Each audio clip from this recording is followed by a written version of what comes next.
Hello listeners, welcome to Lakshmi talks YouTube channel. ఈరోజు నేను మాల్గుడి కథలులోని వైద్యుడి మాట స్టోరీ చెప్పబోతున్నాను. మరి స్టోరీ వినే ముందు ఛానల్ని సబ్స్క్రైబ్ చేసుకోండి. రోగి చివరి దశ చేరుకున్నప్పుడే ఇంట్లో వాళ్ళు డాక్టర్ రామన్ వద్దకు వస్తూ ఉంటారు. ఆయన ఒక్కరోజు ముందొస్తే మీ సొమ్మేం పోతుంది అని అరుస్తూ ఉంటాడు.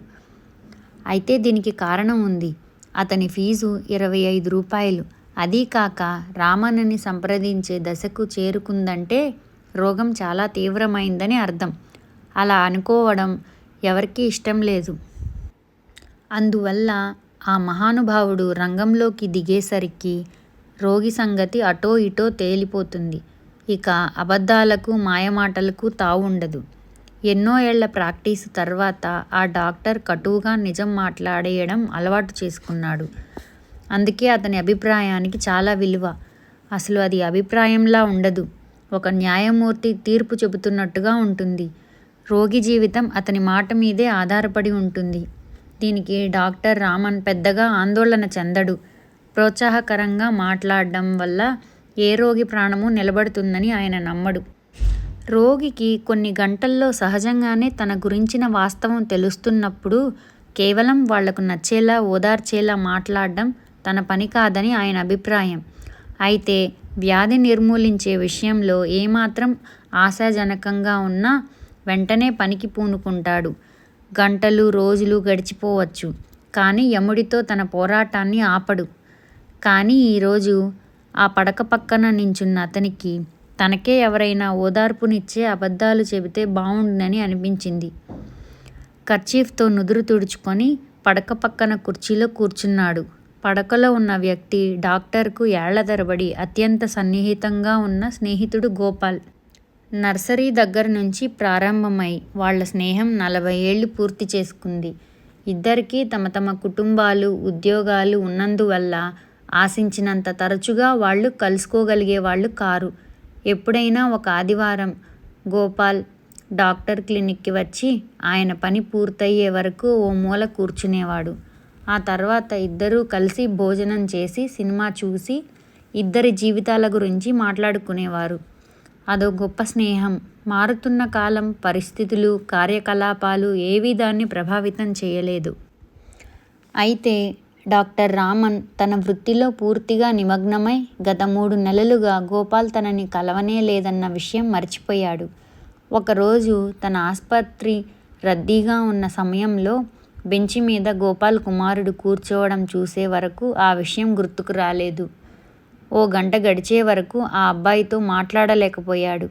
తన గది నుంచి శస్త్రచికిత్స జరిగే గదికి వెళ్తూ ఉండగా ఆ యువకుడిని చూసి ఏమిటి సంగతి, ఎందుకిలా వచ్చావు అని అడిగాడు. అమ్మ నన్ను మీ దగ్గరికి పంపింది, అతను మొహమాట పడుతూ అన్నాడు. ఏం, నాతో ఏం పని?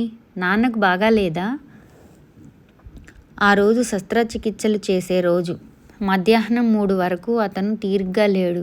అది ముగియగానే ఆస్పత్రి నుంచే లాలీ ఎక్స్టెన్షన్లో ఉన్న స్నేహితుడి ఇంటికి పరుగున వెళ్ళాడు. గోపాల్ పడక మీద నిద్రపోతున్నట్టుగా ఉన్నాడు. డాక్టర్ పక్కనే నుంచుని ఎంతకాలంగా పడక మీద ఉన్నాడు అని అడిగాడు. 1.5 నెలలు అయింది. ఏ డాక్టర్కు చూపిస్తున్నారు? పక్క వీధిలో ఉన్నాడు. 3 రోజులకొకసారి ఇంటికి వచ్చి మందిచ్చి వెళ్తాడు. అతని పేరేమిటి? ఆమె చెప్పింది. ఆయన అతని పేరు ఎప్పుడూ వినలేదు. నాకు తెలియని డాక్టర్. కనీసం ఆయన నాతో ఈ విషయం చెప్పి ఉండాల్సింది. అసలు మీరే ఇంతకు ముందు నాకు ఎందుకు తెలియపరచలేదు? మీరు చాలా బిజీగా ఉంటారు కదా, అనవసరంగా మిమ్మల్ని ఇబ్బంది పెట్టకూడదనుకున్నాం. వాళ్ళు చాలా మొహమాట పడుతూ బాధపడుతున్నట్టుగా అన్నారు. కానీ ఇంకా జాప్యం చేసే పరిస్థితి లేదు. ఆయన కోటు తీసి తన సంచి తెరిచాడు. లోపల నుంచి ఇంజెక్షన్ ట్యూబ్ తీసి స్టవ్ మీద వేడి చేశాడు. మూల నుంచుని గొణుక్కుంటున్న భార్య ప్రశ్నలు అడగసాగింది. దయచేసి నన్ను ప్రశ్నలు అడగొద్దు, అతను కసురుకున్నాడు. స్టెరిలైజర్ని తదేకంగా చూస్తున్న పిల్లలకేసి చూసి పెద్దవాడిని తప్ప తక్కిన పిల్లలందరినీ బయటకు తీసుకువెళ్ళండి అన్నాడు. అతనికి ఇంజెక్షన్ ఇచ్చి గంటసేపు తదేకంగా అతని ముఖంలోకి చూస్తూ కూర్చున్నాడు. రోగి ఇంకా నిశ్చలంగానే ఉన్నాడు. డాక్టర్ ముఖమంతా చెమట పట్టింది. అలసటతో కళ్ళు మూతలు పడుతున్నాయి. రోగి భార్య పక్కన నుంచుని మౌనంగా చూస్తుంది. తర్వాత భయపడుతూనే, డాక్టర్ గారు, మీకు కాఫీ ఇవ్వనా అని అడిగింది. వద్దన్నాడు. భోజనం చేయనందువల్ల ఆకలి దంచేస్తున్నా లేచి నుంచుని, నేను 5 నిమిషాల్లో వస్తాను, అతన్ని ఎవరూ కదిలించవద్దు అని చెప్పి తన సంచి తీసుకొని కారు వద్దకు వెళ్ళాడు. మరో పావుగంటలో అసిస్టెంటును, నర్సును తీసుకువచ్చాడు. గోపాల్ భార్యతో అన్నాడు, నేను ఆపరేషన్ చెయ్యాలి. ఎందుకు ఎందుకు ఆమె భయంతో సోలిపోతూ అడిగింది. త్వరలోనే చెప్తాను. మీరు మీ అబ్బాయిని మాకు సహాయం చేయడానికి ఇక్కడ వదిలి నేను పిలిచే వరకు పక్కింట్లోకి వెళ్ళి ఉంటారా అని అడిగాడు. ఆమె తల తిరిగినట్లయి నేల మీద కూలబడింది. నర్సు ఆమెను మెల్లిగా లేవదీసి బయటకు తీసుకువెళ్ళింది. రాత్రి 8 గంటలకు రోగి కళ్ళు తెరిచాడు. మంచంలో కొద్దిగా కదిలాడు. అసిస్టెంటు అత్యానందంతో, సార్, అతను జీవిస్తాడన్నాడు. డాక్టర్ అతని కేసి గంభీరంగా చూసి, అతను జీవించడం కంటే నాకు కావాల్సిందేమీ లేదు. అయితే అతని గుండె పల్స్ కూడా మెరుగయింది సార్ అన్నాడు. మంచిదే, కానీ దాన్ని పూర్తిగా నమ్మకు. అది కేవలం తాత్కాలికంగా కలిగేదే. ఇలాంటి కేసుల్లో అలా కనిపించడం సర్వసామాన్యం. కాసేపు ఆలోచిస్తూ కూర్చొని తర్వాత అన్నాడు. రేపు ఉదయం 8 గంటల వరకు పల్స్ రేట్ ఇలాగే ఉంటే మరో 40 ఏళ్ల వరకు ఢోకా లేదు. కానీ రాత్రి 2 గంటల తర్వాత ఇలా ఉంటుందా అన్నదే అనుమానం. ఆయన అసిస్టెంట్ను పంపేసి రోగి పక్కనే కూర్చున్నాడు. 11 గంటల సమయంలో రోగి కళ్ళు తెరిచి మిత్రుణ్ణి చూసి చిరునవ్వు నవ్వాడు. అతని పరిస్థితి మెరుగైంది. కొంత ఆహారం కూడా పుచ్చుకున్నాడు. ఇంటిల్లిపాది ఎంతో ఊరట చెందారు, సంతోషించారు. డాక్టర్ చుట్టూ మూగి తమ కృతజ్ఞతలు తెలుపుకున్నారు. అతను పడక పక్కనే కూర్చుని రోగి ముఖంలోకి చూస్తున్నాడు. వాళ్ళ మాటలేవి అతను విన్నట్టు కూడా లేదు. రోగి భార్య అడిగింది, ఇంక ప్రమాదం నుంచి తప్పించుకున్నట్టేనా? తన తల తిప్పకుండానే, డాక్టర్, ప్రతి 40 నిమిషాలకు కొంచెం గ్లూకోజు, కొంచెం బ్రాందీ ఇస్తూ ఉండండి. 2 చెంచాలు చాలు అన్నాడు. ఆమె వంటింట్లోకి వెళ్ళిపోయింది. ఆమెకు చాలా అశాంతిగా అనిపించింది. ఇంతకు నిజమేమిటో తెలుసుకోవాలని ఆమె అనుకుంది. ఈ మహావైద్యుడు ఎందుకంత మౌనంగా ఉన్నాడు? ఇక ఆమె ఉత్కంఠను భరించలేకపోయింది. బహుశా రోగి పక్కన ఉండి చెప్పకూడదనేమో. వంటింటి తలుపు వద్ద నించొని అతన్ని పిలిచింది. డాక్టర్ లేచి ఆమె వద్దకు వెళ్ళాడు. ఆయన ఎలా ఉన్నారు అడిగింది. డాక్టర్ పెదవులు కొరుకుతూ కాసేపటికి నేలకేసి చూస్తూ, మరీ అంత ఉద్వేగానికి గురి కావద్దు. ఇక తెలుసుకోక తప్పదనుకుంటే తప్ప ప్రశ్నలు అడగొద్దు అన్నాడు. ఆమె కళ్ళు భయాందోళనలతో పెద్దవయ్యాయి. చేతులు రెండూ జోడించి బతిమిలాడింది. నాకు నిజం చెప్పండి. నేను మీతో ఇప్పుడు మాట్లాడకపోతేనే మంచిది అన్నాడతను. వెంటనే వెనక్కి తిరిగి తన కుర్చీ వద్దకు వెళ్ళాడు. నిశ్శబ్దంగా ఉన్న ఇంట్లో పెద్ద పెట్టున ఏడుపు వినిపించింది. రోగి కదిలి విభ్రాంతిగా చుట్టూ చూశాడు. డాక్టర్ మళ్ళీ లేచి వంటింటి వద్దకు వచ్చి తలుపు వేసి ఏడుపు వినిపించకుండా చేశాడు. డాక్టర్ తిరిగి కుర్చీలో కూర్చోగానే రోగి లోగొంతుకతో, ఎవరైనా ఏడుస్తున్నారా అని అడిగాడు. డాక్టర్, నువ్వు కంగారు పడకు, మాట్లాడకు అన్నాడు. రోగి నాడి పట్టి చూశాడు. అప్పటికే అది వేగవంతం అయింది. రోగి, నేను చనిపోతున్నానా? నా దగ్గర విషయం దాచకు అన్నాడు. డాక్టర్ నిస్పృహగా చూసి ఊరుకున్నాడు. ఆయన జీవితంలో ఇలాంటి సన్నివేశం తటస్థపడలేదు. నిజానికి రంగులు పూసి చెప్పడం అతనికి అలవాటు లేదు. అందువల్లే జనం అతని మాటలకు అంత విలువ ఇస్తారు. అతను రోగి కేసి ఓరగా చూశాడు. రోగి అది చూసి అతన్ని దగ్గరికి పిలిచి గుసగుసగా అన్నాడు. నేను ఎంతకాలం బ్రతుకుతానో నాకు తెలియాలి. నేను వీలునామా సంతకం చేయాలి. అంతా సిద్ధంగా ఉంది. నా భార్యను పెట్టెతెమ్మని చెప్పు. నువ్వు సాక్షిగా సంతకం చేయాలి. అయ్యో, డాక్టర్ అన్నాడు. నువ్వు మరీ ఆందోళన పడుతున్నావు. నెమ్మదిగా ఉండు. మళ్ళీ మళ్ళీ ఇలా చెప్పడం తనకే తెలివి తక్కువగా అనిపిస్తోంది. అన్నీ వదిలేసి ఎవరికీ ఏ సమాధానము చెప్పకుండా ఎక్కడికైనా పారిపోగలిగితే ఎంత బాగుండు అనుకున్నాడు.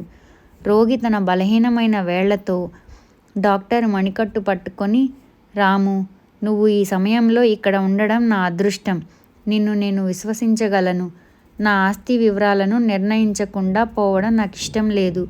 దానివల్ల నా భార్య పిల్లలు అంతులేని క్షోభకు గురవుతారు. నీకు సుబ్బయ్య, అతని ముఠా గురించి తెలుసు కదా.